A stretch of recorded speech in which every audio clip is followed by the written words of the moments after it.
નમો લોહી સૌહરિહંતાણમ નમો લોહી સૌવેદાણમ નમો લોહી સૌઆયર્યાણ નમો લોહી સૌજ્યાયાણ નમો લોહી સૌત્રિકાળવતી શ્રાવણમ ઓમકાર બિંદુ સંયુક્ત નિત્યમ જયંતી યોગિન કામદમ ઔષધો છે ઓંકારાય નમો નમઃ મંગળમ ભગવાન મંગળમ ગૌતમોની મંગળમ કુંકુંદારી વિજેન્દ્રમોષ મંગળમ નમઃ સમયસારાય સ્વાનુભૂત્યા તથા સ્થિતિ સ્વભાવાય ભવાય સર્વમાં વિભાવ નિરુદ્ધ નિરાકાર.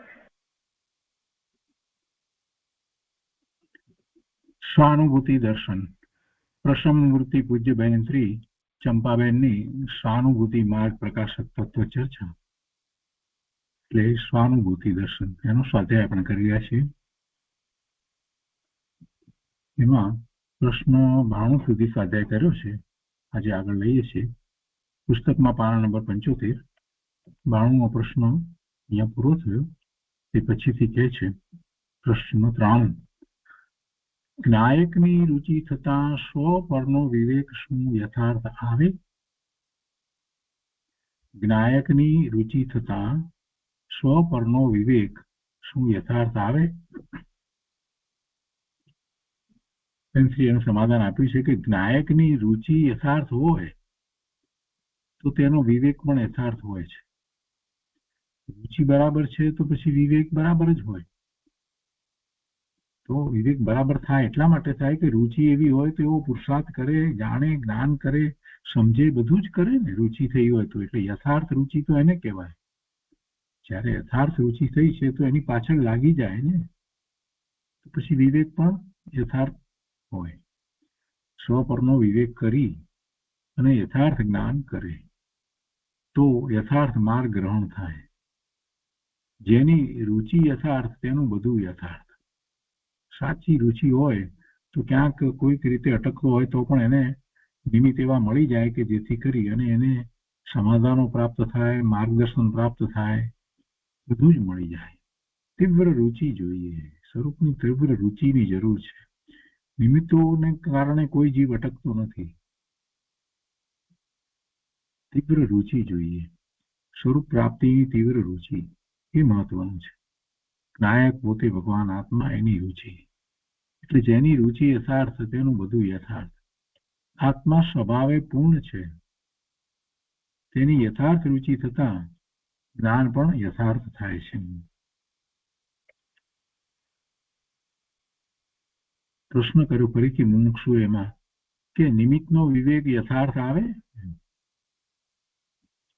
નિમિત્તનો વિવેક યથાર્થ આવે? શ્રી કહે છે કે હા, નિમિત્તનો વિવેક યથાર્થ આવે.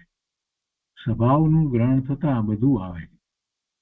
નિશ્ચય વ્યવહારની સંધિ જેમ છે તેમ આવે.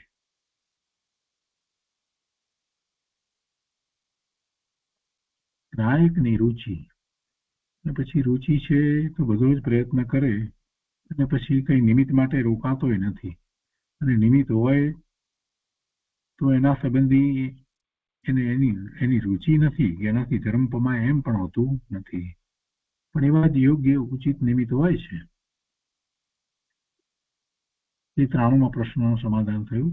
એના પછી 94મો પ્રશ્ન છે. સ્વભાવની રુચિવાળા જીવને વિવેક એક પ્રકારનો રહેતો હશે કે કોઈ વખત વિપરીતતા આવે અને કોઈ વખત યથાર્થતા રહેતી હશે? કોઈ વખત વિપરીતતા આવે અને કોઈ વખત બરાબર હોય એટલે યથાર્થતા રહેતી હશે. સ્વભાવની રુચિવાળા જીવને વિવેક એક પ્રકારનો એટલે એક જ જાતનો એક જ પ્રકારનો રહેતો હશે કે કોઈ વખત એમાં વિવેકમાં વિપરીતતા આવી જાય, કોઈ વખતે વિવેક બરાબર હોય, એમ એવો પ્રશ્ન છે. એનું સમાધાન આપે છે કે અનુભવ પહેલાની રુચિવાળાને એવો નિયમ નથી હોતો. જો સમ્યક ધારા હોય એટલે કે જેને જ્ઞાન સમ્યક હોય તેને સદા વિવેક યથાર્થ હોય અને તે પહેલાની રુચિવાળાને રુચિમાં કંઈક મંદતા આવી જાય તો પછી વિવેકમાં જુદું આવી જાય. રુચિ યથાર્થ રહ્યા કરે તો વિવેક પણ યથાર્થ રહે, અને રુચિમાં ફેરફાર થાય તો પછી વિવેકમાં પણ ફેરફાર થાય. વિવેક એટલે શું સાચું છે, શું ખોટું છે, શું હિતકારી છે, શું અહિતકારી છે, શું ઉપાદેય છે, શું ધ્યેય છે, એનો વિવેક. એ વિવેકની વાત છે. જો વિનયની વાત નથી. વિનય અને વિવેક બે વસ્તુ જુદી છે. તો એ 94મો પ્રશ્નનું સમાધાન થયું. એ પછીથી 95મો પ્રશ્ન છે. પુરુષાર્થ વધારે હોય તો અભવી હોય જ નહીં. ભવ્ય અને અભવ્ય. ભવ્ય માટે આપણે કહીએ છીએ કે જે પોતે સ્વભાવ ભાવે પરિણમી જાય છે તે ભવ્ય છે. જ્ઞાન સ્વભાવે પરિણમી જાય છે તે ભવ્ય છે. અભવ્ય એમ પરિણમી શકતો નથી. શાસ્ત્રોનો એને અભ્યાસ હોઈ શકે, પરંતુ એ સ્વભાવ ભાવે પરિણમતો નથી. એટલે એને સમ્યક દર્શન, અનુભવપૂર્વક સમ્યક દર્શન એને હોતું નથી. તો અહીંયા પ્રશ્ન એવો છે કે પુરુષાર્થ વધારે હોય તો અભવી હોય જ નહીં, અભવ્ય હોય જ નહીં, એવું બને? સમાધાન આપતા બેનશ્રી કહે છે કે જેને આત્મા તરફ રુચિ હોય તે અભવી ન હોય. આત્માની સાચી લગ્ની લાગી હોય, એની જ રુચિ હોય તો પછી એનો પુરુષાર્થ પણ હોય તો એ અભવ્ય ન હોય. ભવ્યને એવું આત્મા તરફ નો પુરુષાર્થ ઉપડે છે, એની રુચિ એ તરફની રુચિ હોય, સાચી રુચિ, સ્વરૂપની પ્રાપ્તિ વિના ચેન ન પડે એવી રુચિ હોય. બેનશ્રી કહે છે કે ગુરુદેવે આટલું સમજાવ્યું કે શુભાશુભ ભાવ આત્માનો સ્વભાવ નથી. તે અંતરથી જેને બેસે અને જેને આત્માની રુચિ લાગે તો તે અભવી એટલે અભવ્ય ન હોય. બીજી રીતે આમાં બેનશ્રીએ વાત સમજાવી દીધી કે ગુરુદેવે જે આ કહ્યું છે શુભાશુભ ભાવ આત્માનો સ્વભાવ નથી, છતાંય જો એની રુચિ શુભ ભાવ દ્વારા અનુકૂળતાઓ, અનુકૂળ સંયોગો, ધન, લક્ષ્મી આ બધું પ્રાપ્ત કરવાની જ હોય. શુભ ભાવની કોઈ રીતે એને રુચિ રહેતી હોય તો કહી શકાય નહીં કે ભવ્ય હશે કે અભવ્ય હશે. એ વખતે જે અભવ્ય જેવો છે એટલે એ વાત સાથે કહી દીધી. ગુરુદેવે આટલું સમજાવ્યું કે શુભાશુભ ભાવ આત્માનો સ્વભાવ નથી. તે અંતરથી જેને બેસે એટલે કે બસ શુભાશુભ ભાવ તે નહીં, એનાથી જુદો શુદ્ધ ભાવ તે જ મારું સ્વરૂપ છે, એની જ લગ્ની હોય એ વાત જેને બરાબર બેસી ગઈ હોય, ગમે તેટલા શુભ ભાવના ફળ વગેરે પ્રાપ્ત થાય તે છતાં પણ એ પ્રત્યે ઉદાસીનતા વર્તતી હોય અને એ પોતાના ભાવ નથી, પરંતુ શુદ્ધ ભાવ જ પોતાનો છે એમ જેને અંતરથી બેસે એવા આત્માની જેને રુચિ લાગી હોય એ અભવ્ય ન હોય. એ પછી 96મો પ્રશ્ન છે. આ જીવ ઘણી વાર સમવસરણમાં જઈ આવ્યો. આ જીવ ઘણી વાર સમવસરણમાં જઈ આવ્યો. બધા જઈ આવ્યા, આપણે બધા જઈ આવ્યા આવીશું. કે છે કે આ જીવ ઘણી વાર સમવસરણમાં જઈ આવ્યો, છતાં સમ્યક દર્શન ન પામ્યો તો તેનું કારણ શું? કૃપા કરી સમજાવો. સમાધાનમાં કહે છે કે જીવે અંતરથી ભગવાનને ઓળખ્યા નથી. આ જીવ સમવસરમાં જઈ આવ્યો છતાં તેણે અંતરથી ભગવાનને ઓળખ્યા એ વખતે ઓળખ્યા નહીં અને હજી પણ ક્યાંક ને ક્યાંક ગૂંચવાઈ રહ્યો છે, અટકી રહ્યો છે. તેણે અંતરથી ભગવાનને ઓળખ્યા નથી, માટે એવો ને એવો પાછો આવે છે. તેણે ભગવાનને બહારથી ઓળખ્યા કે ભગવાન સમવસરણમાં બિરાજે છે, અષ્ટ પ્રાતિહાર્ય છે, સિંહાસન પર વિરાજમાન છે, છત્ર ચામર છે અને શરીર શાંત હોવાથી તેઓ શાંત છે. તેણે એવું બધું જોયું, ભગવાનના અતિશયો જોયા, નમસ્કાર કર્યા, બધું કર્યું અને ભગવાનના અતિશયો જોયા. પણ મૂળ વસ્તુ જે ભગવાનની દિવ્યધનીમાં આવી એને એને ગ્રહણ ન કરી. તેણે એવું બધું જોયું પણ અંતરથી ભગવાનને ન ઓળખ્યા, ભગવાનના સ્વરૂપને અંતરથી જાણ્યું નહીં.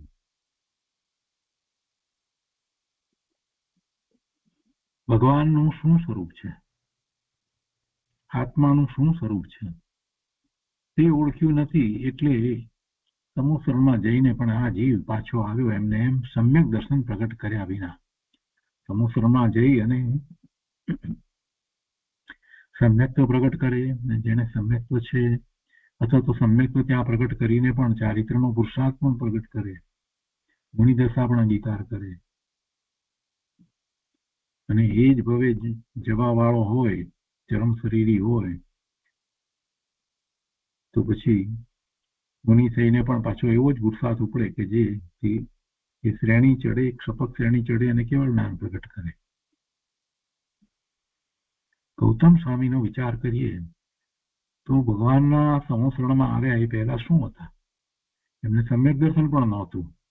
આ જ ભવે કેવળી થઈ અને પોતે મુક્તિને પામવાના છે તે છતાં કઈ નહોતું. ભગવાનના સંવત્સરણમાં આવી અને કેટલો મોટો ફેરફાર થઈ ગયો, જીવન આખું બદલાઈ ગયું અને છેવટે કેવળ જ્ઞાન દશા પ્રગટ કરી અને સિદ્ધ થયા. આખી વાતનો સાર એ જ છે કે પ્રભુના સમસરણમાં જઈ અને પ્રભુની દિવ્ય ધ્વનિ સાંભળી અને પ્રભુએ જે પુરુષાર્થ કર્યો, કેવી રીતે કર્યો, આ બધાનો વિચાર કરી અને એવો પુરુષાર્થ કરવાનો છે. પ્રભુની આજ્ઞામાં રહેવાનું છે, એમની આજ્ઞામાં અને આમન્યામાં રહેવાનું છે. એ છોડવાના નથી. એ છોડીને જે બહાર નીકળી ગયો એને તો ઘણા ભવના ભ્રમણ થઈ જાય. ઋષભદેવ ભગવાનનો વિચાર કરીએ તો ઋષભદેવ ભગવાનના પૌત્ર મારીચી, એનાથી દીક્ષા પડી નહીં. ભગવાનને સાંભળ્યા, એને પોતાના દાદા ભગવાન છે ને, પોતાના દાદા થાય છે, એમને સાંભળ્યા, બધું એમના પ્રત્યે ભાવ હતો, બધું દીક્ષા પણ લીધી, પણ એનાથી દીક્ષા પડી નહીં. એટલે બહાર પછી રહી અને પછી જ્યાં ભગવાન જાય ત્યાં ફરતો હતો. એટલે ક્યાં ઉણપ આવી એમ આપણને એમ પ્રશ્ન થાય. એટલે તો એને સમ્યક દર્શન પણ ન હોય અને કેટલા બધા કાળ સુધી એને એ જીવને ફરવાનું થયું. જે 24માં તીર્થંકર થવાના છે એ જીવને. તો આ બધો વિચાર આપણે કરીએ છીએ તો આપણને ખ્યાલ આવે છે કે જીવની એક નાની સરખી પણ ભૂલ થઈ જાય છે. જે રીતે ભગવાનને જોવા જોઈએ, ભગવાનની વાણીને જે રીતે જે આશયપૂર્વક કહેવાય છે એ આશયપૂર્વક ગ્રહણ કરવી જોઈએ, એ આશયપૂર્વક ગ્રહણ કરવામાં ન આવે તો પછી શું થાય? અનંત કાળ વીતી જાય. ઘણી વાર તો અર્ધ પૂતગલ પરાવર્તન કાળ કરતા વધારે કાળ વીતી જાય. અહીંયા કે છે કે આત્માનું શું સ્વરૂપ છે તે ઓળખ્યું નથી એટલે પાછો આવે છે. બસ આ જ મૂળ વાત છે. તો એ 96મા પ્રશ્નનું સમાધાન થયું. એ પછીથી 97મો પ્રશ્ન છે, આત્માના અસ્તિત્વનો સ્વીકાર કેમ આવે? આત્માના અસ્તિત્વનો સ્વીકાર તો કોઈનો પણ સ્વીકાર કરવો હોય એને જોઈએ, જાણીએ, એના ગુણોનો વિચાર કરીએ, એનું મહાત્મા આવે એટલે સ્વીકાર થાય. વસ્તુ ખરીદે છે તો એ લઈને આવે છે, કેમ લઈને આવે છે? આ તો બહુ સહેલું ઉદાહરણ છે. બહાર જાય છે અને વસ્તુ લઈને આવે છે તો કેમ? એટલે વસ્તુનો સ્વીકાર કર્યો. કેમ કર્યો? એમાં એને કંઈક લાગ્યું, એનું મહાત્મા લાગ્યું, તથ્ય લાગ્યું, ઉપયોગીતા જણાય એટલે સ્વીકાર કર્યો. એવી જ રીતે આત્માના અસ્તિત્વનો સ્વીકાર કેમ થાય? તો અંતરમાંથી એ વાત લાગવી જોઈએ કે હું ભગવાન આત્મા, આ આત્મા શુદ્ધ આત્મા, પવિત્ર આત્મા, એનું લક્ષ્ય કરવાથી ભવના ભ્રમણ અટકી જાય, ભવના ભ્રમણ બધું થાય નહીં. આ રીતે આખો વિચાર કરે પછી અસ્તિત્વનો સ્વીકાર થયા વિના રહે નહીં. અને એને માટે પછી એક એ રીતે એને નિમિત્તો એ મળતા જાય, કડી એવી કડી એને મળતી જાય. આ હું એ અસ્તિત્વનો સ્વીકાર, એ અસ્તિત્વનો સ્વીકાર એ જ આસ્તિક્ય છે. અહીંયા સમાધાન આપ્યું છે બેનશ્રીએ કે ગુરુદેવે કહ્યું છે તેની અપૂર્વતા અંતરમાં લાગે. કે ગુરુદેવે તો આત્માની જ વાત કરી છે ને. ગુરુદેવે કહ્યું છે તેની અપૂર્વતા આત્મામાં લાગે. આત્મામાં જ સર્વસ્વ છે એમ લાગે. આત્મા કોઈ જુદો છે તે તરફની રુચિ પુરુષાર્થ જાગે અને શુભાશુભ ભાવમાં ક્યાંય રુચિ ન લાગે. તેને પોતાના અસ્તિત્વનો અંતરથી યથાર્થ સ્વીકાર આવે છે. આત્મા કોઈ જુદો છે એટલે આ જગતમાં જે કંઈ જોઈ રહ્યા છે ઇન્દ્રિય જ્ઞાનના વિષય રૂપે જે કંઈ છે એનાથી આત્મા જુદો છે, અતિન્દ્રિયપણે અનુભવાય છે. એમ એ જુદો છે. કોઈની સાથે એની તુલના ન થઈ શકે એવો એ જુદો છે. અને એવા આત્મા તરફની રુચિ થાય, એની પ્રાપ્તિ માટેનો, એની અનુભૂતિ માટેનો એવો પુરુષાર્થ જાગે અને પછી શુભાશુભ ભાવમાં પણ પોતે ક્યાંય રુચિ ન કરે, એમાં રોકાય નહીં અને એકમાત્ર પોતાનું સ્વરૂપ, શુદ્ધ સ્વરૂપ એની જ લગ્નીપૂર્વક એ તરફનો પુરુષાર્થ આવે તો પોતાના અસ્તિત્વનો અનુભૂતિપૂર્વક સ્વીકાર થઈ જાય છે. અસ્તિત્વનો પહેલા સ્વવિકલ્પ દશામાં સ્વીકાર થાય છે અને પછી એવો નિર્ણય થયા પછીથી એનો ઉપયોગ પણ એ તરફ વળી જાય છે અને પછી અંતરથી યથાર્થ સ્વીકાર આવે છે અને એ સમ્યક્તો પણ પ્રગટ કરે છે. અસ્તિત્વનો, આત્માના અસ્તિત્વનો જ્યાં સુધી પોતાને સાચો સ્વીકાર નથી ને, પોતાનું હોવાપણું, અને એ પણ સાચો સ્વીકાર કહીએ ત્યારે કેવું હોવાપણું છે, કેવું આત્માનું સ્વરૂપ છે, એના નિર્ણયપૂર્વક અસ્તિત્વનો સ્વીકાર એ સ્વવિકલ્પ દશાનો મોટો પુરુષાર્થ છે. અનંત ગુણનો પિંડ બોલવાનું વાત નથી, પણ અંદરમાંથી એમ કૃત્ય થઈ જવાય. અંદરમાંથી એમ થાય કરે આટલા ગુણો, અનંત ગુણનો હું સ્વામી, અનંત ગુણનો પિંડ, મારે કઈ વાતની ખોટ છે? હું તો પરિપૂર્ણ છું, ભગવાન છું. એવો અંદરમાંથી આખો પોતાના પ્રત્યેનો કૃત્યતાનો ભાવ આવવો જોઈએ. સ્વવિકલ્પ દશામાં ત્યારે એ બધી શક્તિ વગેરેના વર્ણન વાંચતો જાય, જેમ જેમ દ્રવ્ય સ્વરૂપનો અભ્યાસ કરતો જાય, એમાં પણ દ્રવ્યાનુયોગનો અભ્યાસ કરતો જાય અને આત્માની વાત આવે ત્યારે દરેક વાતને પોતાની પર ઉતારે એવો આખો સ્વાધ્યાય હોય. એટલું બધું આત્માનું મહાત્મા આવી જાય કરે આવો આત્મા હું, હવે મારે શું જોઈએ? મારે કાંઈ જોઈતું જ નથી, હું તો પરિપૂર્ણ છું, હું તો ભગવાન છું. એવી આખી દ્રષ્ટિ થઈ જાય, એવી દ્રષ્ટિ થઈ જવી જોઈએ. અને એમ જયારે થઈ જાય છે તો પછી પ્રયોગ કરે છે તો અનુભૂતિ થાય છે. આત્માના અસ્તિત્વનો તો સ્વીકાર કરવા માટે ખૂબ શાસ્ત્ર અભ્યાસ અને એવા જ્ઞાની પુરુષ દ્વારા એનો અભ્યાસ કરવો જોઈએ. એ મહત્વનું છે. તો અંતરથી એવો યથાર્થ સ્વીકાર આવે છે. તો એ 97મા પ્રશ્નનું સમાધાન થયું. હવે 98મો પ્રશ્ન છે. પ્રશ્ન પણ બહુ મોટો લાંબો છે. શું કહે છે કે ગઈકાલની ચર્ચામાં આવ્યું કે ભેદ જ્ઞાન રાગ અને જ્ઞાન સ્વભાવ વચ્ચે કરવાનું છે. શું ચર્ચામાં આવ્યું કે ભેદ જ્ઞાન કોની વચ્ચે કરવાનું છે? કે રાગ અને જ્ઞાન સ્વભાવ, રાગ અને જ્ઞાન સ્વભાવ એની વચ્ચે ભેદ જ્ઞાન કરવાનું છે. જ્ઞાન સ્વભાવથી રાગ જુદો. તો ગઈકાલની ચર્ચામાં આવ્યું કે ભેદ જ્ઞાન રાગ અને જ્ઞાન સ્વભાવ વચ્ચે કરવાનું છે એમ આવ્યું. હવે કે છે કે દ્રવ્ય અને પર્યાય વચ્ચે નહીં. આ ભેદ જ્ઞાન જે કરવાનું છે તે એમ કરવાનું છે, જ્ઞાન સ્વભાવ અને રાગ એ જુદા એમ કરવાનું છે, પણ દ્રવ્ય અને પર્યાય વચ્ચે નહીં. એવી વાત આવી, એમ કે ગઈકાલની ચર્ચામાં એ વાત આવી. તો હવે એનો પ્રશ્ન શરૂ થાય છે કે સમયસાર ગાથા 38માં એમ આવે છે કે 9 તત્વોથી આત્મા અત્યંત જુદો હોવાથી શુદ્ધ છે. બરાબર છે.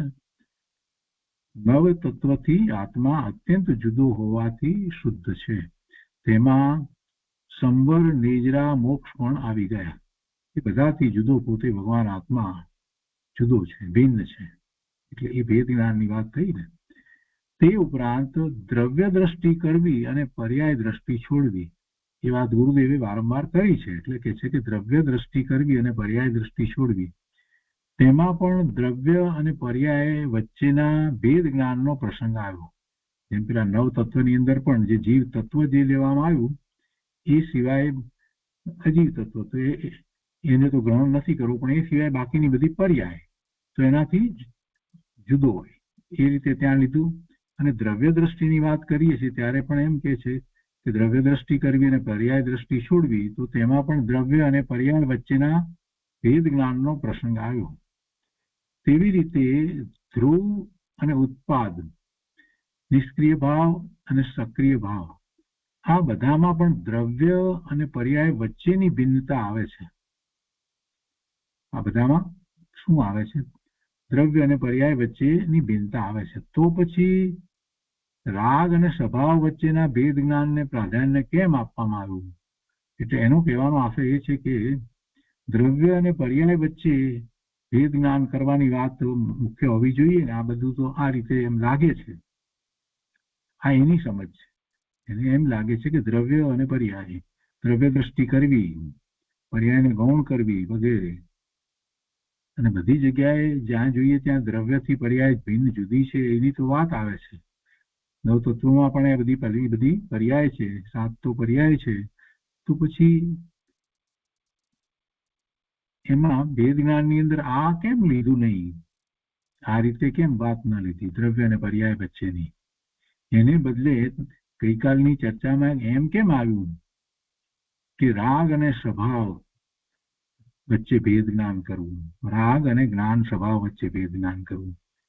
એને કેમ મુખ્ય કર્યું? એનું પ્રાધાન્ય કેમ આપવામાં આવ્યું? આવો પ્રશ્ન છે. બહુ સારો પ્રશ્ન છે. પણ દરેક વસ્તુ જ્યારે આપણે અભ્યાસ કરીએ છીએ ને, તો અભ્યાસને છૂટો છૂટો નથી કરતા, એના સંદર્ભને આપણે વિચારવાનો હોય. જ્યારે જ્યારે જે પણ શાસ્ત્રમાં અભ્યાસ કરીએ છીએ અને બીજા શાસ્ત્રનો અભ્યાસ કર્યો, આ જ શાસ્ત્રમાં પહેલા કંઈક વાત આવી, આ બધાનો સંબંધ શું છે અને કઈ વસ્તુ કયા સંદર્ભમાં કહેવાય છે, આ મેળ કરતા ના આવડે અને છૂટું છૂટું બધું જ યાદ રાખી લે તો કાંઈ એથી લાભ થતો નથી. અહીંયા પણ થોડુંક આવું જ કંઈક છે. ભાઈએ જે પકડ્યું છે બરાબર, પણ છૂટું છૂટું બધું. આમ જોઈએ તો એમણે જે પ્રશ્ન કર્યો છે ને એની અંદર જ એનો જવાબ આવી જાય છે. ખરેખર જોવા જઈએ તો કે દ્રવ્ય દ્રષ્ટિ કરવાની અને પર્યાય દ્રષ્ટિ છોડવી, એ જ્યારે વિચાર કરીએ તો દ્રવ્ય એ કેવું છે? તો જ્ઞાન સ્વભાવી દ્રવ્ય છે. એની દ્રષ્ટિ કરો એટલે પછી આપોઆપ જ જે પર્યાય છે એ તો ગૌણ થઈ જ જાય છે. એટલે જ્ઞાન સ્વભાવને એ સિવાય બીજું શું છે? પર્યાય જે છે શું છે? પર્યાયની અંદર શું છે? શુભાશુભ ભાવ છે, એટલે એનાથી જુદું છે. એટલે એ પણ એ રીતે તો એમાં વાત આવી જાય છે. પણ છતાંય મૂળ વાત જે છે તે ખરેખર જોવા જઈએ તો જ્ઞાન સ્વભાવ અને રાગ વચ્ચે ભેદ જ્ઞાન કરવું એ મહત્વનું છે. એટલા માટે મહત્વનું છે કે એનો જ્ઞાન સ્વભાવ છે એ સ્વભાવ ભાવે થયો નથી, અને એ જે ભાવે છે રહ્યો છે, શુભાશુભ ભાવે રહ્યો છે, એ રાગ છે. એટલે એનું એનો ભાવ જે અત્યારે ચાલી રહ્યો છે એ શુભ ભાવ અથવા અશુભ ભાવ જે છે એને જાણનારો પોતે જ્ઞાન સ્વભાવી ભગવાન આત્મા જુદો છે એમ કરશે એટલે આપોઆપ એનો જે પુરુષાર્થ જે છે એમાંય દ્રવ્યની દ્રષ્ટિ જ થશે. પણ છતાં બેનશ્રીએ ખૂબ વિસ્તારપૂર્વક આ વાતને સમજાવી છે. આપણે લઈએ છીએ. સામાન્ય આપણે પહેલા આટલું સમજ્યા હોઈએ અને પછી વાંચીએ તો આપણને વધારે એમાંથી લાભ થાય. એટલે આપણે થોડીક ચર્ચા લીધી. સમાધાનમાં કહે છે કે રાગ તે વિભાવ છે, શુભાશુભ ભાવ એ વિભાવ છે, જ્ઞાન તે સ્વભાવ છે. સ્વભાવ અને વિભાવ, જ્ઞાન સ્વભાવ છે અને રાગ વિભાવ છે. બંને વચ્ચે ભેદ છે, એટલે સ્વભાવ ભેદ છે. આનો સ્વભાવ જુદો અને આનો સ્વભાવ જુદો. શુભાશુભ ભાવ એ આત્માના ગુણને અનુસરીને નથી, અને જ્ઞાન સ્વભાવ છે અને બીજા ગુણોના અનુસરીને જે એનો આખો સ્વભાવ છે એ સ્વભાવ એના ગુણોને અનુસરીને છે. તેથી તેના ભેદની મુખ્યતા પ્રધાનતા લાગે છે, એના ભેદની પ્રાધાન્યતા છે, મુખ્યતા છે. ગુણ પર્યાયનો ભેદ બીજી રીતે પણ વિચાર કરી આપણે તો પણ ખ્યાલ આવે કે ગુણ પર્યાયનો ભેદમાં એવો ભેદ નથી કે ગુણ પર્યાય હંમેશા બધી જ અપેક્ષાએ જુદા હોય એવું તો છે નહીં. ગુણ અને પર્યાય બધી અપેક્ષાએ જુદા જ છે એવું તો છે નહીં. કોઈક અપેક્ષાએ જુદા છે. એટલે કે છે કે ગુણ પર્યાયનો ભેદ તો દ્રષ્ટિની અપેક્ષાએ છે, સર્વ અપેક્ષાએ નથી. ગુણ અને પર્યાય અંશ છે. ગુણી એવો ભગવાન આત્મા અને એના ગુણો, અને એ દરેક ગુણનું પરિણમન થાય એટલે પર્યાય, અને એને અનુસરીને પ્રગટ પર્યાય. કે છે કે દ્રવ્ય દ્રષ્ટિ સાધક દશાના જે ભેદો પડે તેને તથા ગુણસ્થાન જીવસ્થાન આદિ બધા ભેદોને ગૌણ કરે છે. કોણ ગૌણ કરે છે? દ્રવ્ય દ્રષ્ટિ. દ્રવ્ય દ્રષ્ટિ સાધકના જે ભેદો પડે છે એટલે સાધક દશાના, સાધકને જે દશા થાય છે એની જે દશાઓ થાય એ બધી જુદી જુદી થાય છે ને, તો એ જુદી જુદી જે દશાઓ છે એ એવા જે ભેદ પડે છે તો એને દ્રવ્ય દ્રષ્ટિ શું કરે છે કે એ દ્રવ્ય દ્રષ્ટિ એને ગૌણ કરે છે. કેમ કે દ્રવ્યની દ્રષ્ટિ કરવામાં આવી તો એ બધા ભેદો તો ક્ષણિક દેખાય છે, બધા ભેદ ક્ષણિક દેખાય છે. એ છે કે દ્રવ્ય દ્રષ્ટિ સાધક દશાના જે ભેદો પડે એટલે ગુણસ્થાનના ભેદો, ચોથું ગુણસ્થાન, પાંચમું ગુણસ્થાન એ પ્રમાણે તેને તથા ગુણસ્થાન જીવસ્થાન આદિ બધા ભેદોને ગૌણ કરે છે. કેમ કે દ્રવ્ય અપેક્ષા એ તો પોતે ત્રિકાળ શુદ્ધ જ છે, એટલે દ્રવ્ય દ્રષ્ટિ એ બધાને ગૌણ કરે છે. કારણ કે આશ્રય દ્રવ્યનો લેવાનો છે, ગુણ પર્યાયનો નહીં. ગુણ પર્યાય એવી જાતના જુદા નથી જેવી રીતે રાગથી જુદાપણું છે.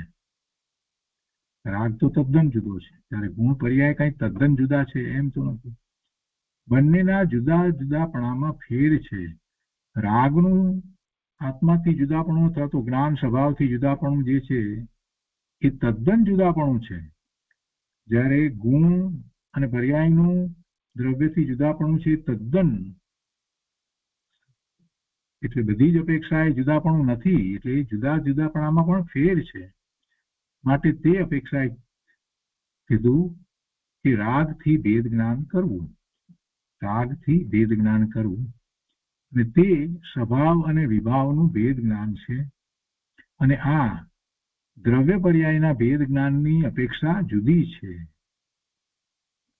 એ સમજવાનું છે, દ્રવ્યથી પર્યાય જુદી છે એમ સમજવાનું છે.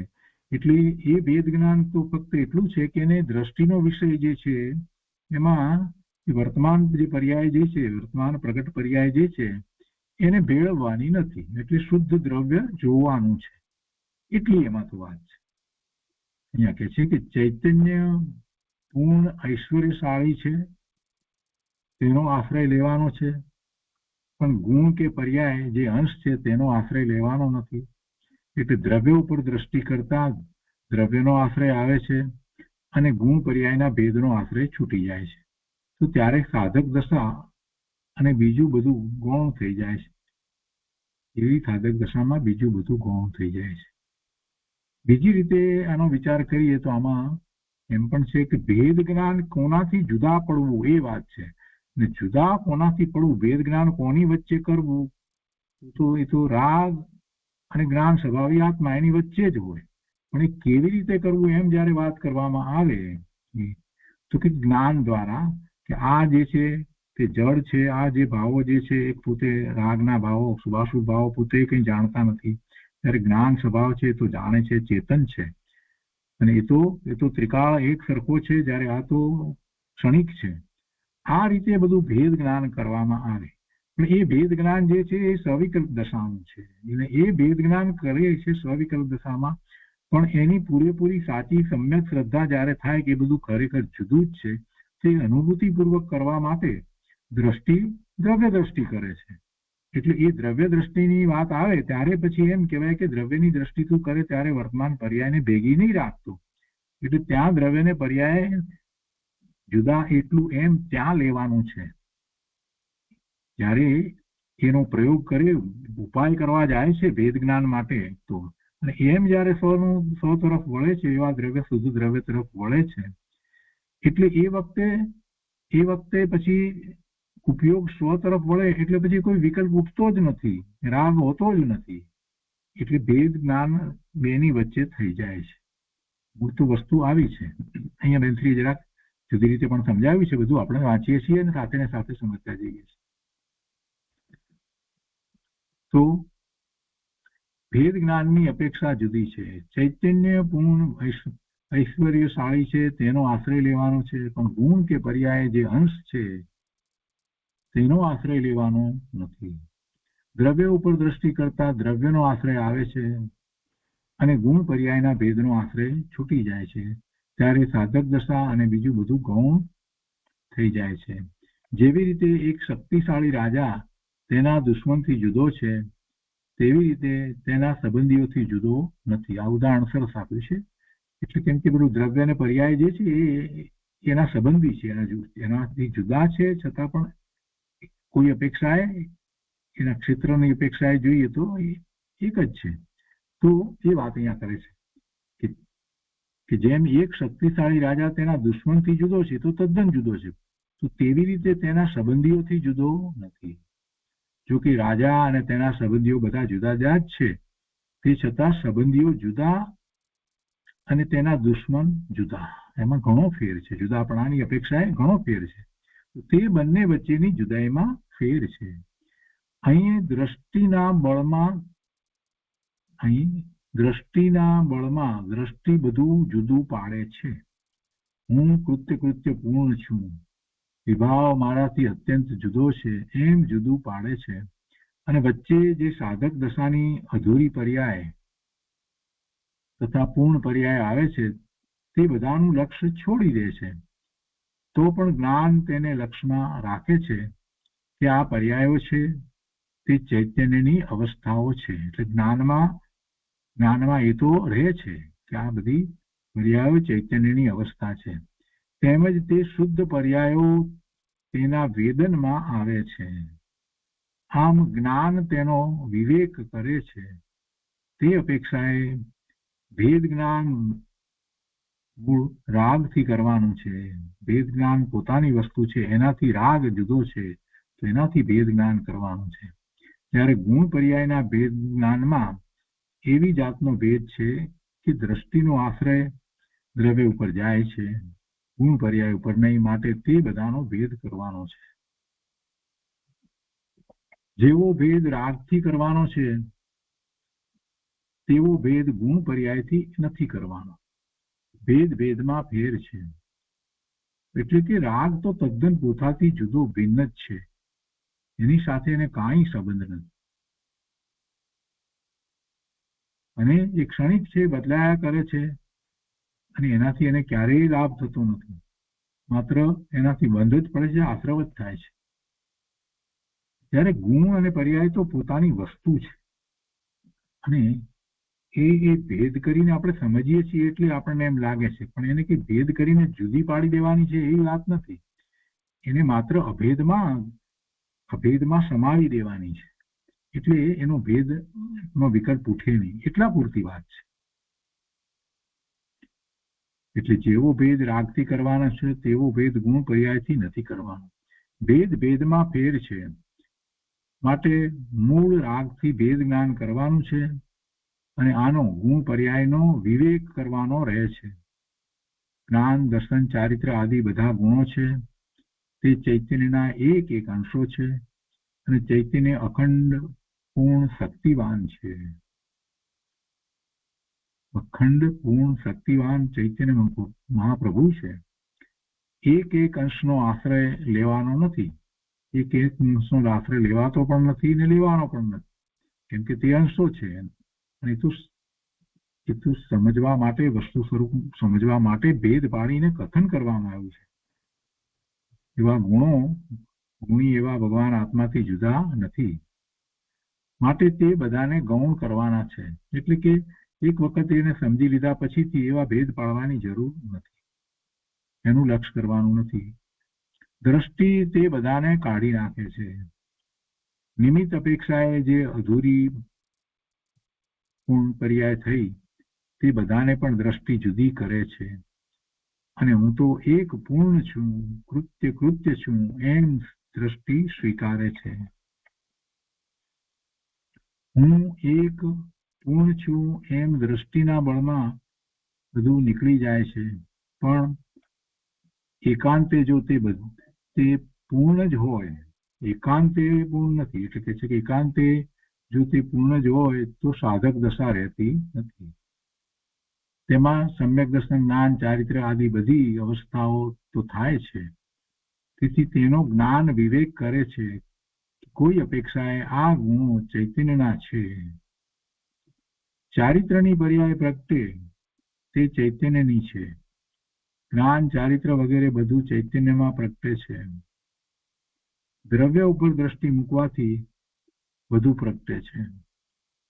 માટે નવ તત્વની પરિપાટી છોડીને મને એક આત્મા પ્રગટ થાવ.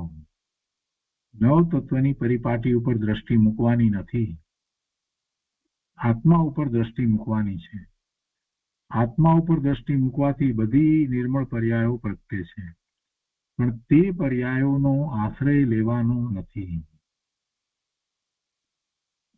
જેમ વિભાવ જુદો છે એવી રીતે નિર્મળ પર્યાયો જુદી નથી. કે વિભાવમાં તો ઉપયોગ બહારમાં છે, પર તરફ છે, અને જે પર્યાય થઈ રહી છે એ શુભાશુભ ભાવની પર્યાય થઈ રહી છે, એમાં ઉપયોગ બહાર પર તરફ છે. આ જયારે નિર્મળ પર્યાયો થાય છે ત્યારે તો ઉપયોગ સ્વ તરફ છે, એટલે ઉપયોગ તો શુદ્ધ ઉપયોગ છે, એટલે એવી નિર્મળ પર્યાયો થાય છે. એટલે જે નિર્મળ પર્યાયનો વિચાર કરીએ તો આત્માથી તદ્દન જુદી છે એમ નથી. ત્યારે વિભાવ એ તો તદ્દન જુદો છે, કે છે કે તે પર્યાયોનો નિર્મળ પર્યાય પ્રગટે છે તો તે પર્યાયનો આશ્રય લેવાનો નથી, કેમ કે પર્યાય છે એક સમયની છે પ્રમાણે. પણ જેમ વિભાવ જુદો છે, વિભાવ આત્માથી તદ્દન જુદો છે, એવી રીતે વિભાવ કહો, રાગ કહો, એવી રીતે નિર્મળ પર્યાયો જુદી નથી. સ્વાનુભૂતિનું વેદન, વિતરાગ દશાનું વેદન આવે છે. માટે જેવી રીતે વિભાવથી જુદું પડવાનું છે એવી રીતે શુદ્ધ પર્યાયથી જુદું પડવાનું નથી. એ વખતે શુદ્ધ પર્યાય તો હોય જ છે. આમ બધી અપેક્ષાએ સમજવું. પ્રશ્ન સારો હતો, અને કેવી રીતે ક્યાં કોની વચ્ચે ભેદ જ્ઞાન કરવું છે એ વાતને એને સમજવાની છે. અને એમાં સાથે પુરુષાર્થની જે વાત કરી છે એ પુરુષાર્થની વાતમાં માત્ર એટલું સમજાવવું છે કે જ્યારે તું દ્રષ્ટિ કરીશ ત્યારે એ વખતે તું વર્તમાન પર્યાયનું લક્ષ્ય રાખીને દ્રષ્ટિ કરવા જઈશ તો દ્રષ્ટિ નહીં થાય. એટલે તું શુદ્ધ આત્માનું જ લક્ષ્ય કરજે. એ જ્યારે પોતાનું પ્રયોજન સિદ્ધ કરવું છે, એટલે કે રાગથી જુદા પડવું છે, ત્યારે જે કરવાનું છે એ વાતમાં એમ કહેવાય કે દ્રવ્ય અને પર્યાય જુદા છે. એ સિવાય દ્રવ્ય પર્યાય જુદા છે એ આપણને કઈ રીતે કાર્યકારી થાય છે? દ્રવ્ય પર્યાયને જુદા એકાંતે માનવાથી તો મિથ્યાત્વનો પ્રસંગ આવે છે. એટલે એમાં કઈ ભેદ જ્ઞાન કરવાનું નથી હોતું. પર્યાય છે અને પર્યાયને આપણે ગૌણ કરી અને દ્રવ્ય તરફ વળવું છે એટલી વાત છે. એ તો પહેલા નિર્ણય તો કરવાનો છે કે મારે ભેદ જ્ઞાન કરવાનું છે. એ તો વિભાવ ભાવથી મને સતત આ ભાવ વિભાવ ભાવ જીવ માત્ર ને હોય, એને કઈ એવું નથી કે વિકલ્પ હોય એટલે મન હોય એટલે ભાવ હોય, સંજ્ઞી હોય તો ભાવ હોય, એવી તો કોઈ વાત નથી. ભાવ તો જીવ માત્ર ને છે. વનસ્પતિને પણ ભાવ છે, એને કેટલું સકાર ધ્યાન થઈ રહ્યું છે. ભાવને કોઈ શબ્દોની જરૂર નથી. એ ભાવ, એના શુભાશુભ ભાવ એ શુભાશુભ તો આપણે પછી એને આઈડેન્ટિફાઈ કરીને કહીએ છીએ કે આવો ભાવ એટલે શુભ ને આવો ભાવ એટલે અશુભ. એટલે જેવો ભાવ છે એ ભાવ, એ વિભાવ, એને ગુરુદેવ એક શબ્દમાં રાગ કહે છે. તો એ મારી વસ્તુ નથી, એનાથી હું જુદો છું. એ ભેદ જ્ઞાન તો મૂળ તો કરવાનું છે. પણ એ ભેદ જ્ઞાન કરવા જાય ત્યારે કેવી રીતે વિકસશે? તો આત્મા દ્રષ્ટિ વસ્તુ શુદ્ધ છે એની દ્રષ્ટિ કરીને એનો ઉપયોગ એ તરફ વાળીને કરશે. તો એ ઉપયોગ એ તરફ વાળે ત્યારે એને માત્ર એટલું સમજવાનું છે કે એમાં એને વર્તમાન પર્યાય સહિત નથી જોવાનું દ્રષ્ટિ, કેમ કે વર્તમાન પર્યાયમાં તો પોતાને મલિનતા છે. એટલે ત્રિકાળી શુદ્ધ દ્રવ્ય જે છે એને એ વખતે એને પર્યાયથી જુદું જોવાનું છે અને એ શુદ્ધને જ જોવાનું છે. આ મલિન પર્યાયો છે એને ગૌણ કરવાની છે. એટલે ભેદ જ્ઞાનમાં એ નથી આવતું, એ પુરુષાર્થ વખતેની વાત આવે છે. એટલે બે વાત ભાઈએ ભેગી કરી નાખી એટલે એમને ગૂંચવાડો થયો. પણ વસ્તુ એમ નથી. એક વસ્તુ જે છે એ મૂળભૂત મારે શું કરવું છે એની વાત છે, અને પછી બીજી વાત એ છે કે એ વખતે જ્યારે એવું પ્રયોગ કરવામાં આવે ત્યારે શું કરવું એની વાત છે. બે વસ્તુ, બે આખી વાત જુદી છે. એટલે કઈ દ્રવ્ય અને પર્યાય થી ભેદ જ્ઞાન નથી કરવાનું, એ તો જુદી છે એમ કરી અને ગૌણ કરવાની છે. એટલે દ્રષ્ટિનો વિષય જે છે એ શુદ્ધ છે, કેમ કે એની દ્રષ્ટિ કરવી છે ત્યારે એ પ્રશ્ન આવે છે. પણ મૂળ પ્રશ્ન શરૂઆત ક્યાંથી થાય છે? તો કે વિભાવ, આ સતત ચાલી રહેલા ભાવ જે શુભ અશુભ શુભ અશુભ શુભ અશુભ સતત થયા કરે છે ને, એનાથી હું જુદો છું, એનાથી જુદા પડવાનું છે. જ્ઞાન એનાથી જુદું જ રહે છે. એને જાણે છે કે આપણને જે ભાવ થયો એને જાણે છે. ક્રોધ થયો એ વખતે ક્રોધને પણ જાણે છે. પૂજાનો ભાવ થયો તો એને પણ જાણે છે. બધા ભાવ જે થાય એને જ્ઞાન એ જ વખતે જાણવા વાળું છે. અને એટલે તો આપણે પાછા વળી શકીએ છીએ. જ્ઞાન આપણને બતાવે છે કે ભાઈ તું કેવા ભાવે થયો, આ ક્રોધના ભાવે તું નથી શોધતો. જ્ઞાનમાં ખબર પડે છે પોતાને કે આ ક્રોધનો ભાવ થયો, મારો ભાવ નહીં. એટલે ક્રોધને એ સમાવી દે છે. આ બધું આપણને જ્ઞાન એનાથી જુદું છે એટલે ખબર પડે છે. અને એ જ્ઞાન સ્વભાવનો નિર્ણય કરીને આ બધા ભાવો જે થઈ રહ્યા છે સતત, એ બધા મારાથી જુદા છે એમ ભેદ જ્ઞાન કરવાનું છે. અને ભેદ જ્ઞાન કરી અને જ્ઞાન સ્વભાવ તરફ વળવાનું છે. ભેદ જ્ઞાન કરીને કરવાનું શું છે? જ્ઞાન સ્વભાવ તરફ વળવાનું છે. ભેદ જ્ઞાન કરીને ત્યાં રહેવાનું છે એવી વાત નથી. અને એવું જ્ઞાન સ્વભાવ તરફ વળે એટલે આપોઆપ પેલું જુદું થઈ જાય છે. એટલે આપોઆપ જુદું થઈ જાય. તો જ્ઞાન સ્વભાવ તરફ વળે છે તો દ્રવ્ય જે છે તે ત્રિકાળી શુદ્ધ જ્ઞાયક છે. એનું લક્ષ્ય કરવાથી એને એનો અનુભવ થાય છે. એટલે પેલો વિભાવ જે વખતે ઉભો જ નથી રહેતો, એ વખતે હોતો જ નથી કોઈ વિભાવ. આખી વાત આ રીતે સમજવી જોઈએ.